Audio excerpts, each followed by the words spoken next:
Hey everyone, in today's video, we're going to be discussing every AI agency is lying about AI agents and what actually sells to B2B.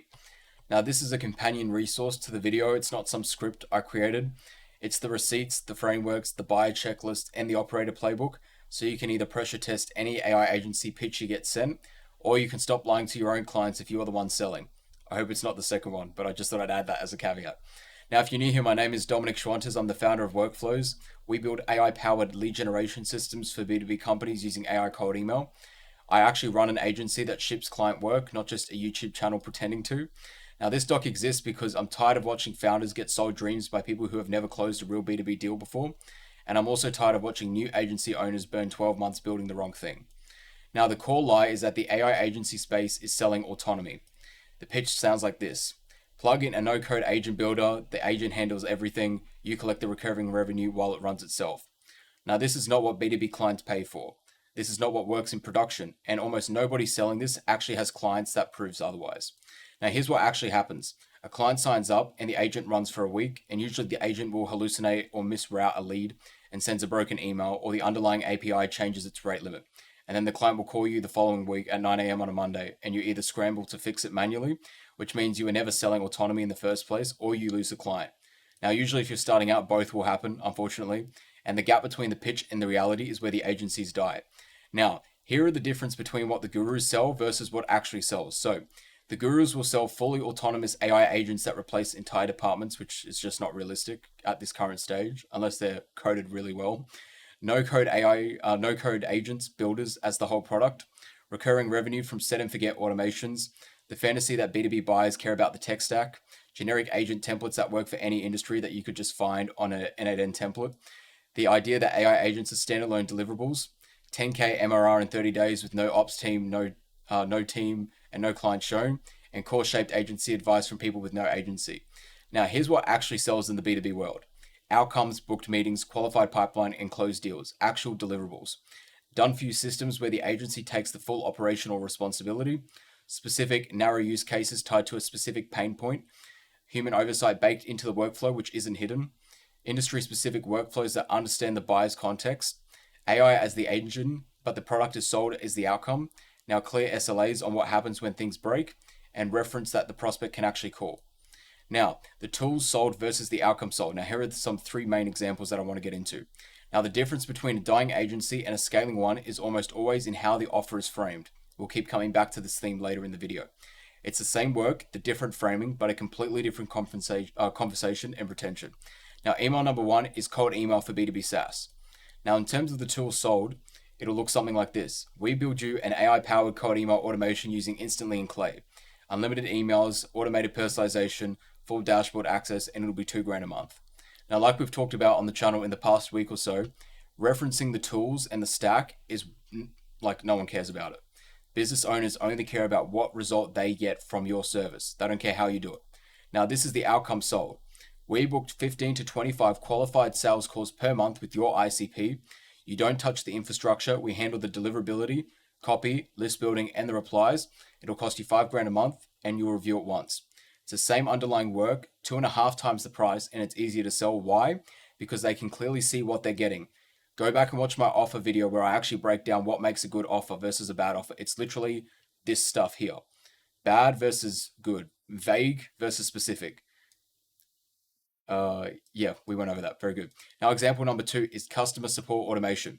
Now, the tool sold is we deploy an AI chatbot on your site using a no-code tool. It's trained on your docs with 24/7 coverage. The outcome sold is we reduce your tier 1 support tickets by 40% in 60 days, or you pay nothing for 3 months. We own the bot, the training data, and the escalation workflow, and your team only sees the hard tickets.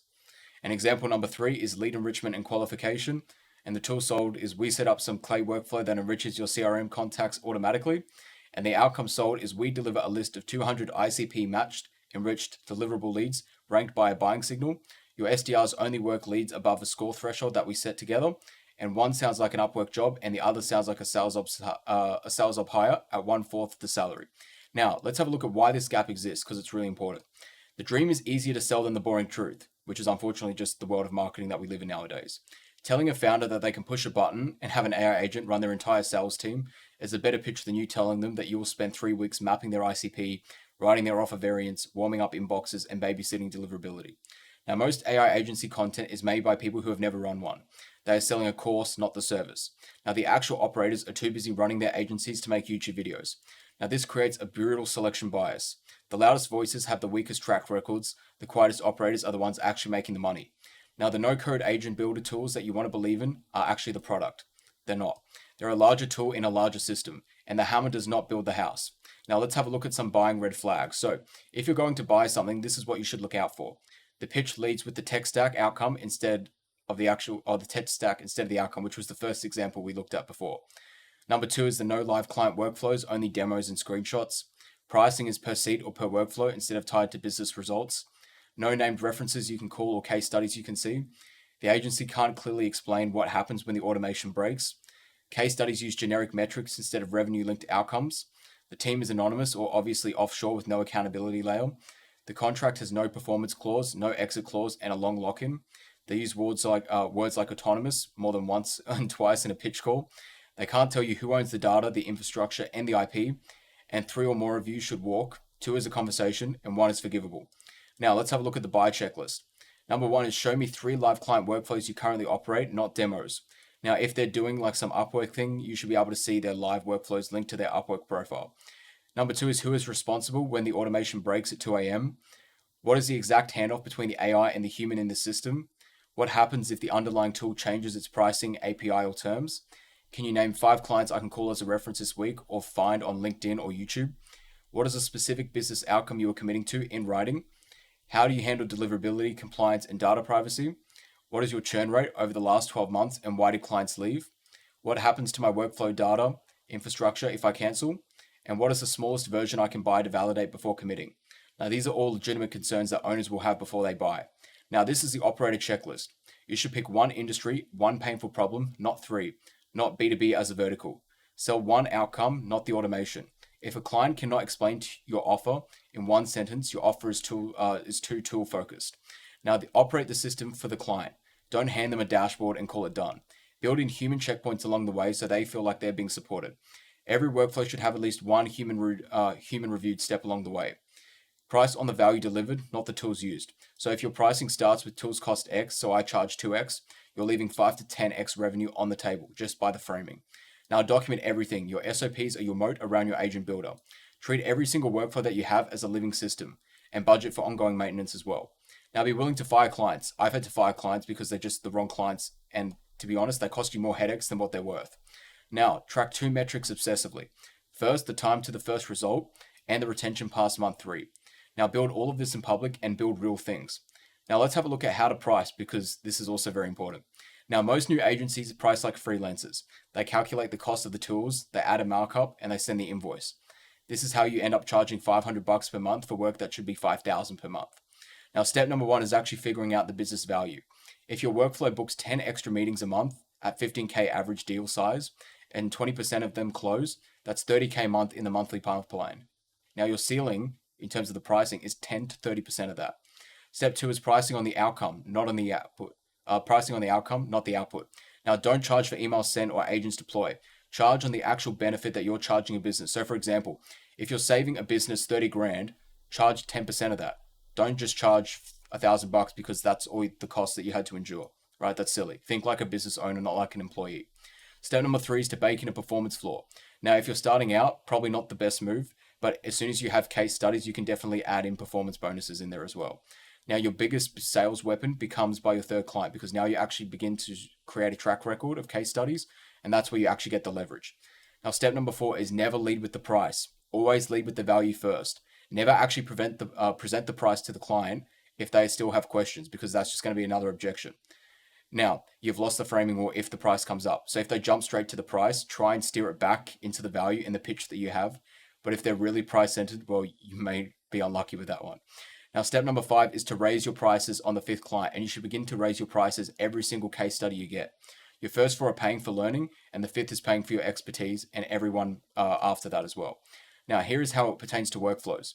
We don't sell AI agents. We sell booked meetings from AI cold email, done for you, fully operated, with humans in the loop for every campaign we run. Now, the AI is the engine. The outcome is the product. Now, this is not sexier than the autonomous agent pitch that you see earlier. Now, it's just what works. Our clients do not know what tools we use, and to be honest, they don't care, nor do they want to know. They want to know how many meetings they're going to get on their calendar next week. Now, that is the entire game. Now, in terms of auditing your own agency processes, this is what it looks like. Less than 7 answers yes, and your agent, less than 7 yes answers means your offer is selling tech, not outcomes. Now, the questions you should be asking yourself are, can you explain your offer in one sentence without naming a tool? Do your clients know what specific business metrics you move? Can you produce 5 name references this week? Do you operate your workflows or do you hand them off to someone? Do you have documented SOPs for every repeated task? Is your pricing tied to an outcome the client can measure? Do you have a clear escalation path for when things break? Can you survive one of your core tools changing its pricing tomorrow? And do you have a performance flaw in any of your contracts? And have you fired a client in the last 6 months? Now, just to be clear, AI agents aren't a scam, just a disclaimer. The way most agencies sell them is. Now, if you remember one thing from this video, remember that the tool is not the product. The outcome is the product, and everything else is a marketing theater. Now, if you are the buyer, ask the hard questions, walk away from the hype, and pay for results only. And if you are an operator, stop hiding behind the tech stack, start selling the outcomes, and charge what the outcome is actually worth to the business. Build accordingly, buy accordingly. So if you're a business owner and you need more clients, that's what we do. We run done for you cold email. Our campaigns are hitting 22% positive reply rates right now. If you want us to do the same for your business, the link to apply is in the description. So make sure you subscribe so you don't miss any daily videos, and I look forward to seeing you in tomorrow's video.